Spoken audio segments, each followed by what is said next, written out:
औज़ुबिल्लाहिमिनश्शैतानिर्रजीम बिस्मिल्लाहिर्रहमानिर्रहीम। अस्सलाम वालेकुम प्यारे बच्चों, ये क्लास 8 है मज़मून उर्दू और आज का जो उन्वान हमारा है वो है गौतम बुद्ध। आज हम इसी के बारे में पढ़ेंगे।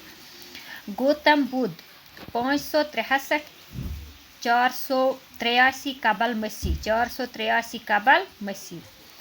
गौतम बुद्ध का असली नाम सिद्धार्थ था। वो बुद्ध मत के बानी है जो दुनिया के मज़ाहिब में से एक है।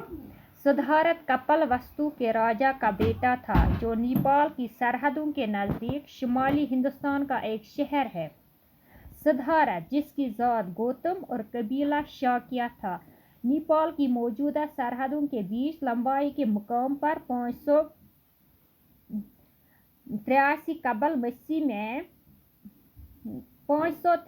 कबल मसीह में पैदा हुए। 19 बरस की उम्र में उनकी शादी अपनी हम उम्र मामूज़ाद बहन से हुई। शाही महल में पुरतएश माहौल में उनकी परवरिश हुई, ताहम वो खुद इस माहौल का खोगर नहीं हुए। वो बिल्कुल रहते थे। इन्होंने मुशाहिदा किया कि बेशतर इंसान गरीब है और इस महरूमी के सबब मुसलसल इब्तिलाओं में गिरे रहते हैं, हत्ता कि अहले सरवत भी अक्सर मायूस और नाखुश रहते हैं। नीज़ हर शख्स बीमारी का शिकार होता है और आखिरकार मर जाता है। सिद्धार्थ ने गौर किया कि क्या कोई ऐसी कैफियत भी है जो इन आर्जी मसरतों से जो बिलाखर मौत और बीमारी से पामाल हो जाती है, मार और दायमी मसरत की हामिल हो। बस आज हम इतना ही पढ़ेंगे। मैं आपको बताऊंगी गौतम बुद्ध के बारे में। गौतम बुद्ध का असली नाम सिद्धार्थ था। वो बुद्ध मत के बानी है जो दुनिया के मज़ाहिब में से एक है। सिद्धार्थ कपिल वस्तु के राजा का बेटा था जो नेपाल की सरहदों के नज़दीक शुमाली हिंदुस्तान का एक शहर है। 19 बरस की उम्र में उनकी शादी अपनी मामूज़ाद बहन से हुई, मगर वो अपनी आंखों से दुनिया के गम, सितम और गरीबी को देख न पाता था और महसूस कर पाता था। इसको अपने सुकून में कोई दिलचस्पी नहीं थी, बल्कि वो बेहद बेसुकून हो गया था कि मैं शाही महल में आराम से ज़िंदगी गुजार रहा हूँ और आखिरकार सबको